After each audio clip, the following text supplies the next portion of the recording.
এই দেশের মানুষ নামাজ না পড়লেও যদি কেউ নবীকে কটূক্তি করে তার কলিজা ছিঁড়ে যায়, সে রাজপথে নেমে যায়। আমি বলবো যারা নবীকে কটূক্তি করে, নবীর নামে গালিগালাজ করে, এদের মৃত্যুদণ্ড এই আইনটাও যেন বাংলাদেশের এই সংসদ থেকে পাশ করা হয়। যারা নবীকে অস্বীকার করে তারা কোনোদিন মুসলমান থাকতে পারে না। এটা আইনের মাধ্যমে, এটা বাংলাদেশের পার্লামেন্ট থেকে ঘোষণা হবে, সেটা আমরা চাই।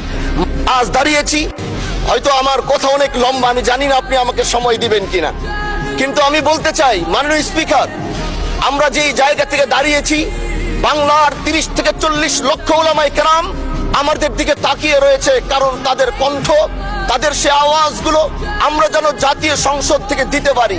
তার মধ্যে অন্যতম একটি হলো মা কানা মুহাম্মাদুন আবা আহাদিম মির রিজালিকুম ওয়ালাকির রাসূলুল্লাহি ওয়া খাতামান নাবিয়্যিন ওয়া কানা আল্লাহু বিকুল্লি শাইইন আলিমা।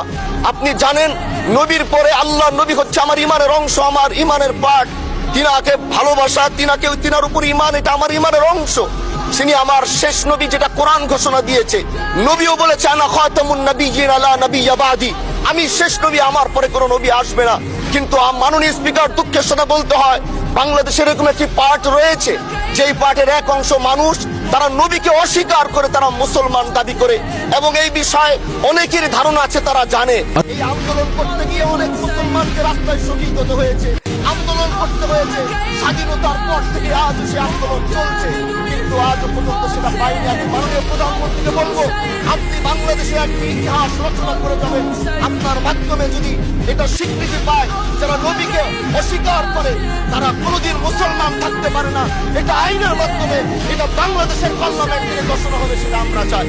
মাননীয় স্পিকার, আরেকটি কথা, আপনি জানেন আমরা আমাদের নবীকে সবচেয়ে বেশি ভালোবাসি, যিনি আখিরি নবী, যাকে বলা হয়েছে ওয়ামা আরসালনাকা ইল্লা রাহমাতাল লিল আলামিন। আমরা বারবার দেখছি কিছুদিন পর পর তারা যেন কিভাবে এসে আল্লাহর নবীর শানে কটূক্তি করে, নবীকে নিয়ে অশ্লীল ভাষায় গালিগালাজ করে, নবীর শানে কটূক্তি করে। এই আন্দোলন, এই সংগ্রাম করতে গিয়ে আপনিও মানুষ স্পিকার দেখেছেন, রাস্তাঘাটে আন্দোলন করতে গিয়ে কত মানুষ মৃত্যুবরণ করেছে। যদি একবার বাংলাদেশের আইনে, কারণ মুসলমান যদি আমাদের বাংলাদেশের পার্সেন্টেজ অনুযায়ী আমাদের অবশ্যই মুসলমানদের সংখ্যা অনেক বেশি। আমরা তো অন্য কিছু চাচ্ছি না। এই দেশের মানুষ নামাজ না পড়লেও যদি কেউ নবীকে কটূক্তি করে তার কলিজা ছিঁড়ে যায়, সে রাজপথে নেমে যায়। আমি বলবো যারা নবীকে কটূক্তি করে, নবীর নামে গালিগালাজ করে, এদের মৃত্যুদণ্ড এই আইনটাও যেন বাংলাদেশের এই সংসদ থেকে পাশ করা হয়। মাননীয় স্পিকার, এই কথাগুলো বলতে গিয়ে অনেক কথা হারিয়ে যাচ্ছে। এলাকায় বলেছিলাম যে আমরা ন্যায়ের পক্ষে কথা বলবো, ইনসাফের পক্ষে কথা বলবো।